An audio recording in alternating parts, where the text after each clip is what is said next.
Bonjour frère, bonjour sœur, bonjour, bonsoir, selon l'heure à laquelle tu me prends en cours.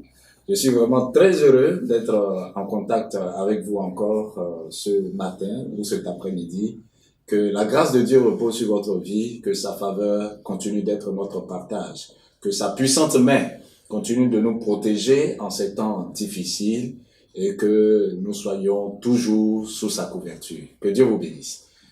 Alors, ce matin, nous allons partager un thème très intéressant, un thème que je pense te fera du bien.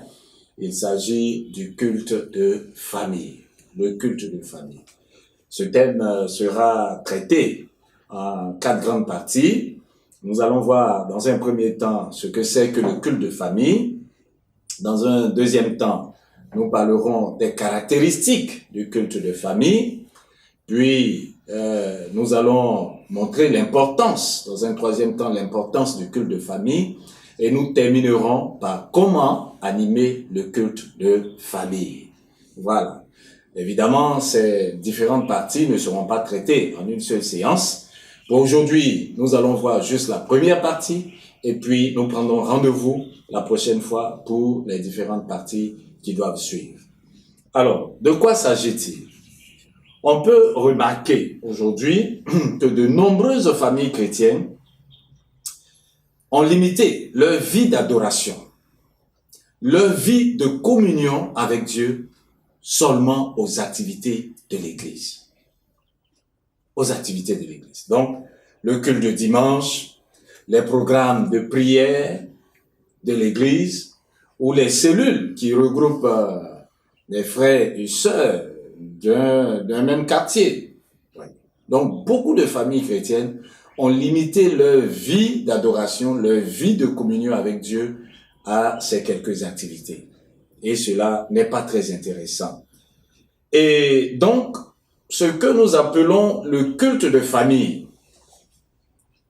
est soit négligé, soit pas du tout pratiqué dans nos maisons. Et ça, ce n'est pas intéressant. Les raisons sont nombreuses. On peut citer, par exemple, l'ignorance pure et simple de l'importance du culte de famille. Ça peut être aussi par manque de temps. Nous savons que souvent les parents sont très occupés au travail et donc il n'y a pas possibilité d'organiser des cultes de famille. La troisième raison peut être malheureusement due au fait que dans beaucoup de familles, il y a une mésentente profonde entre monsieur et madame, et donc cela rend évidemment difficile de pratiquer le culte de famille. Dans cette période où la contagion du coronavirus nous a obligés de fermer les lieux de culte et de rester à la maison, nous sommes obligés de pratiquer le culte de famille, puisque nous sommes tous confinés. Donc, on est obligé de pratiquer le culte de famille. C'est donc face à cette réalité que nous avons estimé opportun de partager cette étude avec chacun et chacune de vous pour aider chaque maison, aider chaque famille à comprendre le bien fondé du culte de famille et à revenir à cette pratique. Amen. Alors, qu'est-ce que le culte de famille? Premièrement, nous devons comprendre qu'il y a ce qu'on appelle le culte personnel. Et on peut s'appuyer sur le passage de Romains chapitre 12, au verset 1, qui dit « Je vous exhorte donc, frères, par les compassions de Dieu, à offrir vos corps comme un sacrifice vivant, saint, agréable à Dieu, ce qui sera de votre part un culte raisonnable. » Donc ça, c'est le culte personnel. C'est-à-dire que chacun de nous est appelé à avoir une vie de communion, une vie d'obéissance, une vie de sainteté qui honore Dieu. Donc ça, c'est personnel à chacun de nous. Ça, c'est le culte personnel.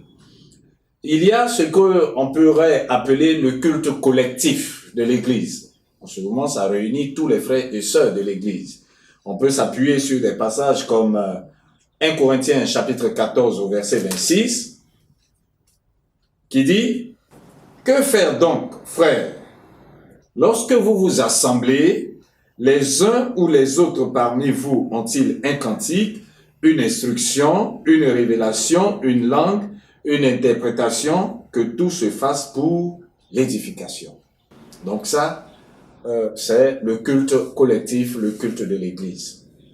Mais à côté de ceci, il y a ce que on appelle le culte de famille. Le culte de famille, c'est aussi un culte collectif, mais qui réunit uniquement les membres d'une famille.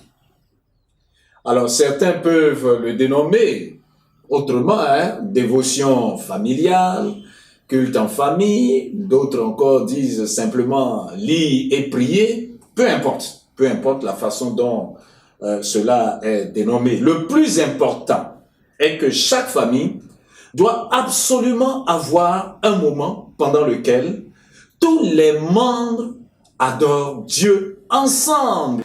Les versets que je vous donne maintenant vont révéler le fondement biblique du culte de famille.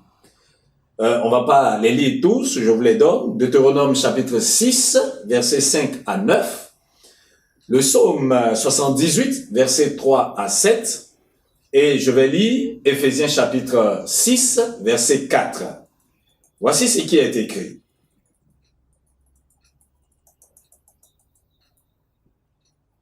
Et vous, pères, n'irritez pas vos enfants, mais élevez-les en les corrigeant et en les instruisant selon le Seigneur. À travers tous ces versets, on peut retenir trois choses. Premièrement, c'est que Dieu, depuis longtemps, a toujours voulu que ses commandements soient enseignés à la maison, enseignés aux enfants, enseignés aux membres de la famille. Deuxièmement, les commandements de Dieu devraient être perpétués de génération en génération. Donc, ça ne s'arrêtait pas seulement au niveau de la famille, mais encore les descendants de cette famille devraient recevoir les commandements de Dieu. Donc, ces commandements devraient être perpétués de génération en génération.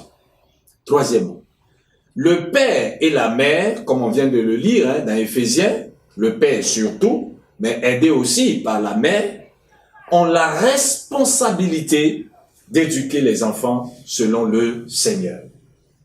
Et donc, tout ceci ne peut se faire dans un cadre mieux indiqué que la cellule familiale, et cela à travers un moment que toute la famille consacre à Dieu ensemble, qui est le culte de famille.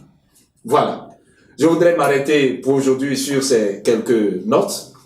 Nous allons nous retrouver la prochaine fois. Nous parlerons du deuxième point, les caractéristiques du culte de famille. Que Dieu vous bénisse.